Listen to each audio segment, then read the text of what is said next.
Good morning, everybody. Thank you very much to Fame for inviting me along, and it's a fantastic milestone to reach, 50 years, and yeah, I already feel so much older. So I am the archaeology manager for Humber Field Archaeology. We are one of those rare organisations, a local government-based archaeology professional services provider. I could go on about what HFA does, I could go on about the history of HFA today, and it would match with a lot of the experiences and knowledge and aspects of so many other organisations and companies around the UK.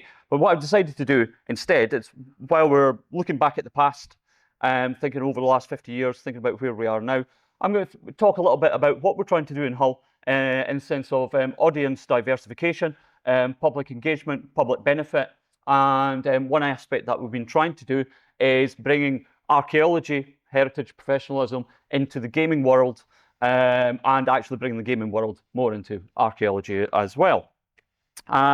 So here's HFA's, Humberfield Archaeology's core working area. You know, we're a small regional unit. We work in that Humber Valley cross-section, up into North Yorkshire, down into Lincolnshire, down into South Yorkshire. But actually, I think of our audience as a global audience. People who may have once lived in Hull and East Yorkshire, who may now live in Australia, other parts of the world, who want to find more about their heritage, their archaeology, and how do we help deliver that, and how do we bring different groups in to engage with that level of the past. So in the summer of 2022, we excavated part of the South Blockhouse, a Henrician defensive structure built in the early 1540s, demolished in the 1860s, now a scheduled ancient monument, and ripe for some form of interpretation. If anybody knows Hull at all, it's not far away from the deep. One of those elements that we've been looking to is working with local charities and local groups to bring different levels of engagement. So we work with a local charity called the Goodwin Trust, who through their Youth Arts Takeover project, so this is bringing young people to engage, and the secret here is that we get an output, we get a product, but actually young people get games design skills, writing skills, sound tracking skills, and so on and so forth. So our first opportunity was to look at an 8-bit, 16-bit style. So for any gamers out there, or actually any non-gamers, we're looking at a sort of computer graphic style that takes us back into the late 1980s, early 1990s. So Nintendo, Super Nintendo systems, Mega Drive, that sort of thing. More at home, sort of Amiga. So post Commodore 64, post Spectrum. And we have gone about creating with the Goodwin Trust a sequence of games, and also working with Hull Maritime, that create a narrative of time police who are basically trying to stop, funnily enough, stop Hull being flooded. And if ever there was anything that the Environment Agency is currently trying to do, it's that aspect as well. So I'm just going to briefly go through this. So we've got Time Fort Blockhouse, which we have, which takes place within the South Blockhouse itself. We have a sister project to that, which is a print and play game. So for any Dungeons and Dragons geeks out there, of which I will hold my hand up, I am one of them, and any other type of role-playing game which requires a DM or a GM and things like this. The whole idea is that this is free to print and play with a D6. You don't need any D20s or D10s and things like this. But it's all based around the aspect of Hull's past and Hull's archaeology and heritage engagement. And a part of this is making sure that our audience diversification is squarely looking at a group of people across the teens and into the early 20s. If we look at, say, something like Young Archaeologists Club, you stop being a young archaeologist at the age of 16. Where do you go next? Where are you going into that world before maybe you attain a university traction and output? And then we've also got a grant-funded project through Historic England. It's an everyday heritage grant-funded project called Seeds of Change, and we are looking at Hull's significant and sort of world important, or was up until a couple of years ago, it's oil seed crushing industry. Hull was at the forefront of the oil seed crushing industry right through to the middle of the 20th century. It's one of these things that within an industrial area of Hull, along the River Hull itself, along Wincolm Lee, it often gets overlooked. So we're trying to raise its profile, but at the same time as doing that, make sure that we have further audience diversification and bringing young people in and looking at public benefit as part of that engagement. Hull's council, we're lucky we've driven through a 10-year community plan, of which culture and heritage makes one of the major ambitions. There are 6 ambitions within it. Our city, our heritage, our culture is ambition 6, which has then been adopted into the City Council's own plan for its 5-year plan as well. So everything HFA does actually contributes to that part of that ambition as well. So it's not just about the essential stability of a professional services provider, where we make our money, how stable are we, but also what do we contribute to within within Hull and the greater Humber Valley.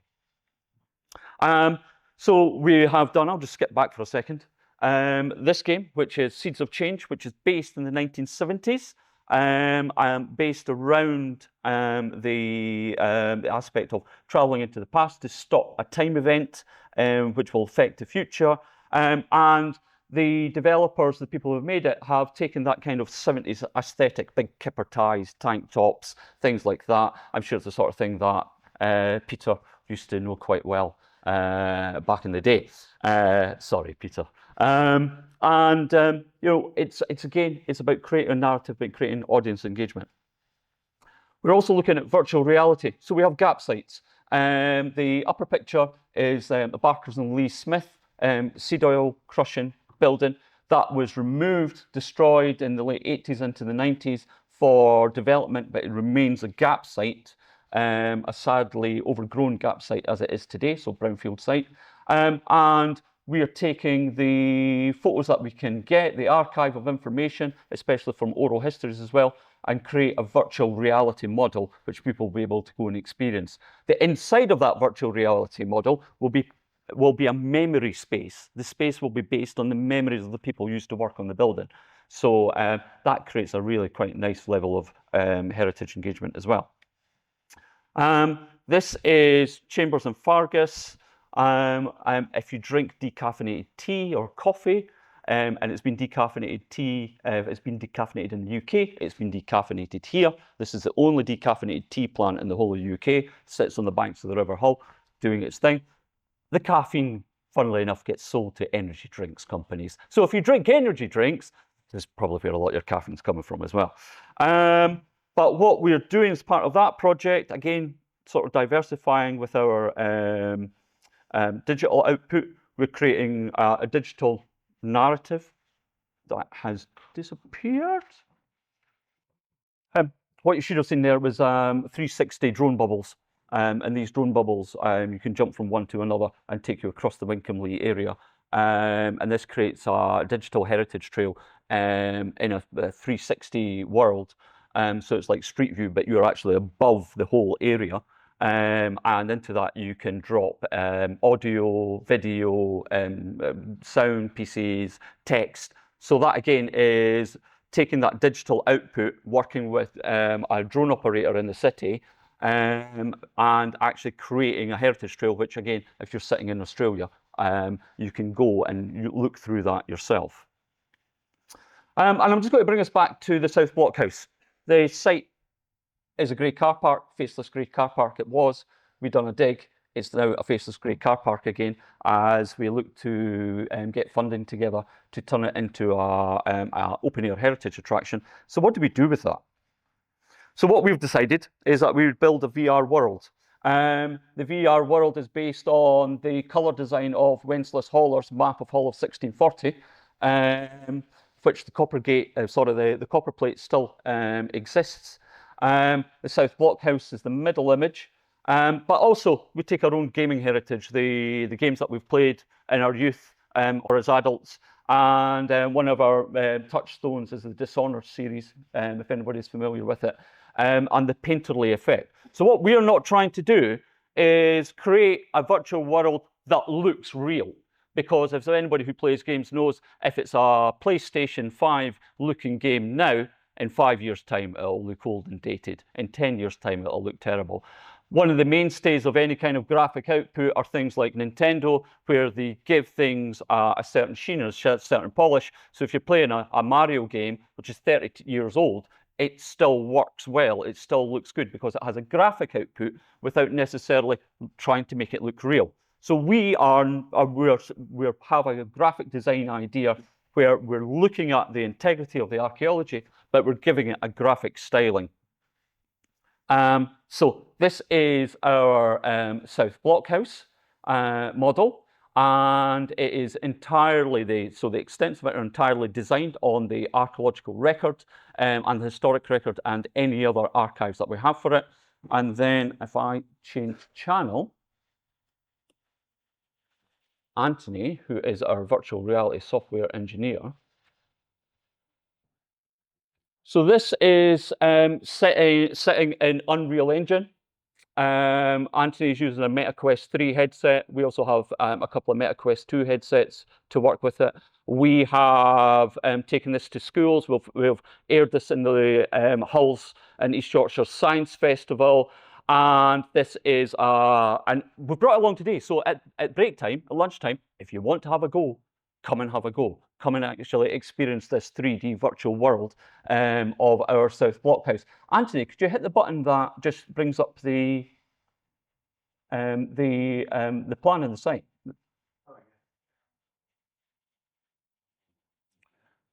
So the projector's basically not showing it as well as it could, but what we have is a full footprint of the building, which is now overlaid onto the drone footage that we have of the site.